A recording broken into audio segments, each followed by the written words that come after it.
What's up? Hello. Welcome back to another episode of Coffee and Creepy. If you are new, my name is Sammy, and this is where I encourage you to get an iced coffee or any drink of your choice. It can be hot coffee too. And let me tell you about something creepy. So on today's episode of Coffee and Creepy, I thought that we could talk about the Conjuring house because it is really popular right now. Everybody's been going to the Conjuring house probably since like Sam and Colby went. Oh, it's become very trendy.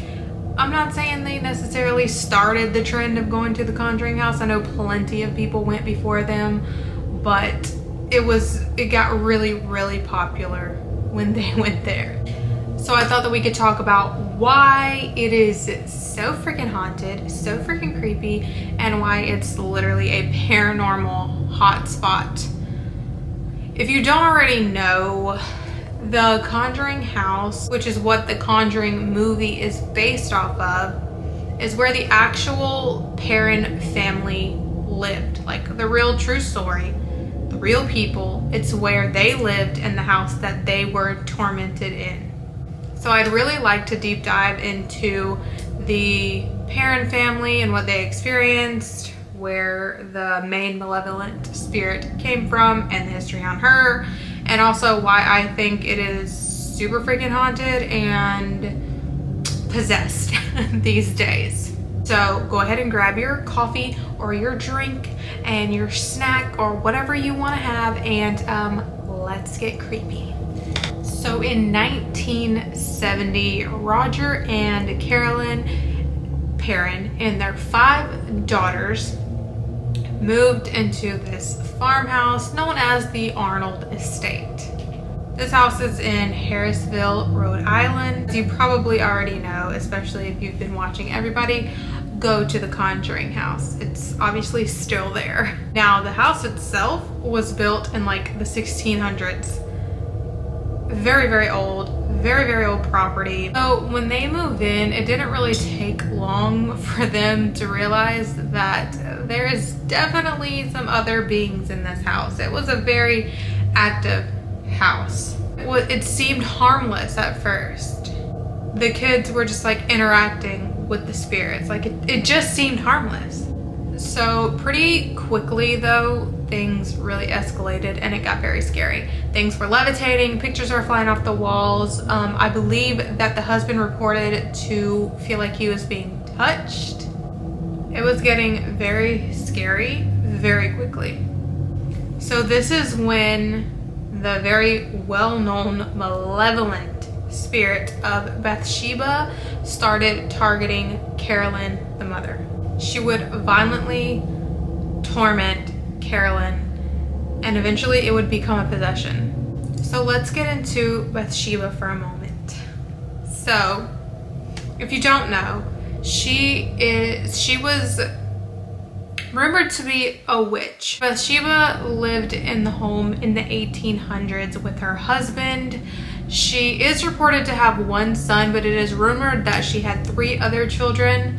And the thing is that they all didn't live very long, and it was rumored. I have to say rumored because it's not documented, it's not proven, but it is rumored that she was sacrificing them to Satan. They believe she was a witch. But nothing was ever really pursued until there was another infant that died in her care.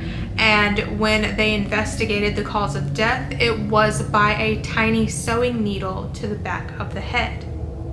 And that is when they really tried to pursue it, and they opened an investigation on her, but they couldn't prove it, and all the charges were dropped. Well, later on, she would end up hanging herself, and that's where the hanging woman comes in the Conjuring movie. And so her vengeful, malevolent spirit is what is thought to be in the Conjuring house, which we will get into when we talk about, you know, Ed and Lorraine Warren coming there, and the seance and all of that stuff. So I did cover the part about Bathsheba on my TikTok. If you want to go watch that, I'll put it right here. But yeah, so the reason that I mentioned Bathsheba and the little bit of history of her is because the needle thing is gonna come up again, and it kind of further proves that the rumors may have been true. She may have been a witch, she may have been sacrificing children, and that the needle thing really just ties it in all together, and seems like the rumors may have been true. It's said that one night Bathsheba literally attacks Carolyn very violently, choking her in the bed and telling her, get out, and that she would drive her out. So the way they described Bathsheba was extremely terrifying, and neck like crooked, like bent to the side like it was broken, which makes sense because the rumor is that she hung herself, so that lines up too. So as I said before, the needle thing was gonna come up. Before she possessed Carolyn, she actually stabbed her with a sewing needle. So after so many attacks and terrifying things happening in the home, they decided to reach out to Ed and Lorraine Warren. So when they get there, Lorraine automatically picks up on Bathsheba being attached to Carolyn. Now she claims it was something rooted in jealousy. It was some kind of jealous attachment, which I guess is why she would want to take her over and possess her. She must have wanted something that Carolyn had. I personally think it's just that she was a malicious, evil entity, but I mean, hey, it is what it is. But Lorraine did say that she was not gonna let go. Said that Ed and Lorraine cleansed the property in whatever ways that they cleanse, but it only made it worse. It only pissed them off even more. It gets worse because, like I said, they pissed him off. But you know, in the movie they performed an exorcism on Carolyn. They didn't actually do that in real life. They did a seance, which in my opinion was not the best idea. And I say that because this seance went horribly wrong, which I'm not actually surprised. When does a seance ever go good? But it did. It went really bad. And the husband ends up kicking Ed and Lorraine Warren off of the property. They think, and I also think, that the seance that they did opened a portal, and they didn't know how to close it. So I agree with that. I don't think a seance is a great idea. You are opening up a portal, you are opening up contact and a way in, and that is exactly what happened. Which is why I'm gonna get into at the end of the video why I think there's a lot more than just Bathsheba, if she is even there. So the family lived in this house for 10 years total. Now all of this happened in the first 3 years, and then Ed and Lorraine came and did that seance. Everything got worse, and they lived in the house 7 more years having to deal with all of this. And even when they moved, they say that the things never stopped. The paranormal still went with them, which if they opened up that portal and things got attached to them, then yeah, it can go with them.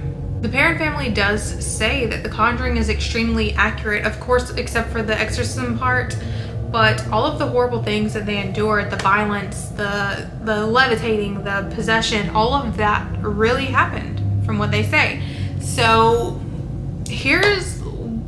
now I want to talk about why I think that it is probably absolutely still haunted. Actually, I've seen plenty of channels that I do respect and love their videos go there and investigate this place and get some really wild results, and I do think there are negative spirits in that house. I think there are flat out demons in that house, and I understand there's probably just regular spirits or whatever, like it's all funny, like they have a TikTok and all this kind of stuff, but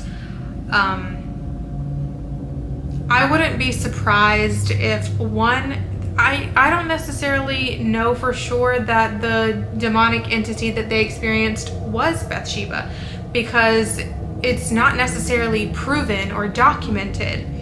It's like a legend. they could have been experiencing any demon, any demonic entity. A house that old, and especially having those kind of rumors, people going there and doing rituals or using Ouija boards, which they're still doing that today, plus the portal that they opened during the Perrin family living there. You have no idea what's in that house. There could be so many demonic entities in that home. I believe that it is extremely haunted. I believe that it's probably been extremely haunted for many, many years. And that, not that it's necessarily Bathsheba, but plenty of other demons could be in that house. I know that when Sam and Colby went there, they picked up on something really, really dark in the basement. And I'm sure that's probably one of many. I mean, you're talking about a place that has become so hyped. So much energy is now put into that place, into contacting and summoning and Ouija boards and just all these things that open up these portals for these things to come through.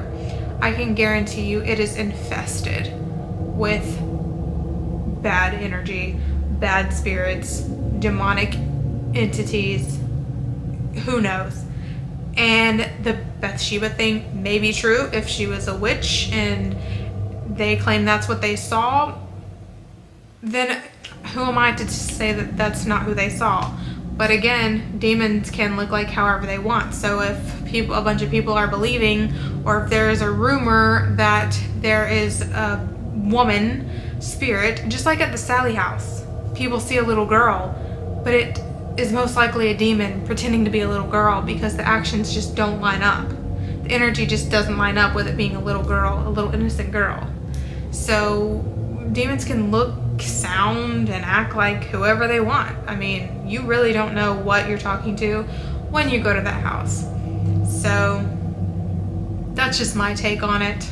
I still think the Conjuring franchise is really freaking good. I love all of them.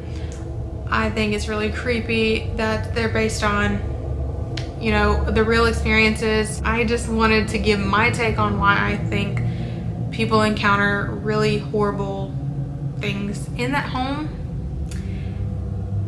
And if you are someone who is going to go there or you have gone there, I hope that you take the proper precautions and you properly cleanse yourself when you leave, because I do think that it is a demon hotspot.